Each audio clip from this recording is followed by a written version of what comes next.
Yo, what's good guys? Welcome back to another video. In today's video, I'm gonna be doing a tutorial that someone's asked me to do, and I said I was gonna do it, so here it is. Basically, I'm gonna be showing you guys how to optimize your Gorilla Tag fan game. I'm gonna make a new project just to show you guys, so optimize project is what I'm gonna call it. Simple as that. I'm just gonna create a new project, because it's not really that serious. It's a pretty easy thing to do. Alright, now that you have universal RP installed, because you have to install a universal render pipeline. If you don't have that, then it's not gonna work. But now all the scripts are set up here, so basically all you have to go here is set this to your main camera of your gorilla rig. I don't have a gorilla rig in the scene. You can mess with this to do your liking. I don't recommend disable post-processing or disable reflections or disable real-time lights. I have all the settings I do recommend using on, but y'all can change it if you want. And same with all this. Don't recommend using disable post-processing, because that'll disable your URP, which makes your game look good. But that is how you optimize it that way, and I'm going to show you guys other ways to optimize as well. So I'm gonna add just a random FPS. So we're just gonna do on the lake. I don't know what this is. Okay. Alright, on the lake is a map I made. So any FPX, like a model, you can go to it and you'll have this menu. And then you'll go to mesh compression, turn this to high. Down here, go to generate light map UVs and click apply. Generate light map UVs makes it where, like, if you try to bake lighting and it looks really fucked up on the model, you can do that to attempt to fix it. So that's just a tip. You can do that if you want. And then there's even more optimization you can do, like include lights, cameras, and all that. You can disable that. You can also go to rig and strip bones and do all that if you want. Import animation, you can do that, but if it doesn't have any of that stuff, you don't need to do that. And it seems to be fairly optimized. So now let me explain to you guys another way that you can optimize your game. So I'm just gonna drag this main camera over here to this scene, and it's gonna be looking at the camera here. The camera is looking at the map, and then I'm gonna also make just some random cubes, not a sphere, random cubes that you will look at that will be in the width of the camera. So one there, one there, one there, one there, one there, one here, one here, one here, one here, one here. Yeah, we're just gonna do that. So another thing you could do is you can try to combine meshes and make them into one to reduce batches. So there's something I'm gonna show you guys up here later when I load in the game. There's something called batches, vertices, triangles, and a bunch of other stuff. So I'm gonna show you guys how to optimize it. This is a full guide on how to optimize your game. So now that these are in the width of this, you can just highlight all of these. Like, this is the map and all of this. And then what you want to do is go to window, rendering, occlusion, culling. Turn on this, static, and this. Make sure if it's not moving. So if it's a door that has an animation that'll go up and then down, do not do it. If it's a monster, do not put static on it. Anything that is moving, do not do this. Make sure it has this all off if it is moving. But if it's not, you're good and you can keep going. Now click bake. See, and then this is visualized from cameras from scene. So you see how those are the only things that's enabled right now? Because those are the only things that the cameras are looking at. If you turn it, it'll disable the map and everything else. See, because if it's not in the width, it'll disable it. That's another good way of optimizing your game. This is based on your game too as well. So hold on, I'm gonna go to Primal Panic and get the settings I have. 0.25 and 100. And you can also do it on your camera of your scene camera. You can also turn on occlusion culling, so your Unity doesn't lag as much. If you have a big project and your Unity might lag, you can do that as well.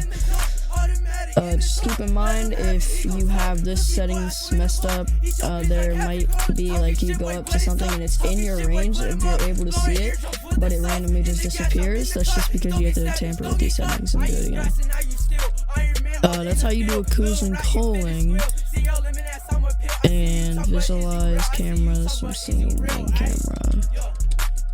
You can also try to keep materials down. So I personally don't do this for my game, but you can make what is called a atlas material. I'm not going to show you guys how to do it because I'm not good at doing it, but you make all of your materials into one material, and after you do that, you put them on meshes. So you all just use one material for all your meshes. It's something that Gorilla Tag does. So all the hats and a bunch of other shit has something called hatless. And then there's cosmetic room atlas, and yeah, there's a lot of different stuff, but that's how that works. So see, stats up here, we have batches 16, and that is because we have multiple cubes. See, that's why you can combine stuff to keep down the batches. If you combine them, it keeps them down. I'm not gonna go in depth and tell you why, but just know it does. Triangles and vertices, this is what I'm saying you need to be worried about. Meta recommends 1 million at max. You should not be near 1 million for Gorilla Tag thinking. If you are, you heavily need optimization tips. And I'm gonna do my best to try to save your guys' games, because to be honest, you should be making your game and optimizing it beforehand, and then making your game and optimizing it as you go. So, I mean, this is fairly good FPS right now. It's just because I have multiple projects up in my CPU, so I can dying.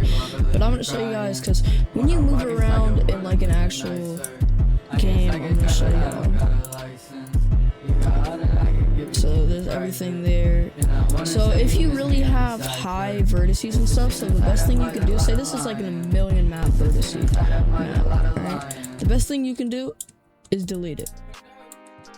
Or if you made it in Blender, which you most likely did if it has that many vertices and that many triangles and all that, you can... If you made it in Blender and it has that many vertices and stuff, you can go ahead and go to Blender. And then there's a modifier you can add to reduce vertices. Is it decimal? So yeah, you can unsubdivide. Just make a fucking triangle. That's kind of cool.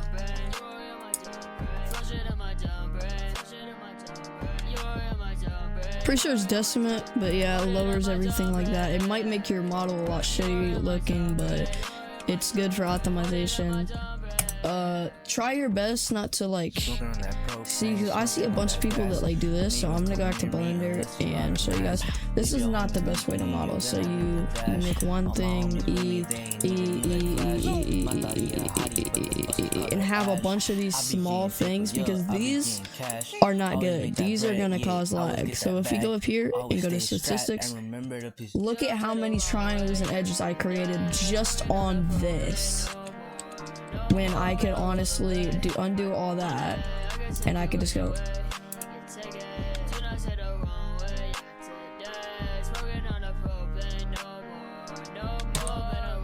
See how much better that is? So keep that in mind. You don't really want a lot of small ones. It's not good for it, and it's not good for optimization at all. So you can also go to project settings, I believe. If you go to player, go to Android, scroll down to other settings, and go to pre-baked collision meshes. This will take a long time for your project to like build. It'll take longer, but you can click that and enable that. And then depending on if you have encryptors and all that, this won't work, the manage stripping level. But if you don't have like metadata encryptors and all that as you build, then you can turn this on as high as you want, and it'll fix all that. But that's basically the tutorial on how you do it. That's the best way I personally know how to do it. There's probably other optimization tips I don't know, but I could give you. But also the last thing I forgot, optimization, enable GPU insisting. You do this right before you build, because if you don't, it could cause problems as you're going on Unity in building. I've never had it cause problems, but it can. So you'd rather be safe than sorry. You can disable it. Only enable it when you're about to build. So enable and then build, and then after you're done building, you can disable it. Go to tools also and optimize for Quest 2. This optimizes all of your settings in your project to make it run the best it can on Quest 2. That is the tutorial. I hope you guys enjoyed today's video. If you did, like, comment, subscribe, turn on the notifications so you don't miss when I post. Play Primal Panic on App Lab. It's my Gorilla Tag fan game, and I hope I helped. Bye.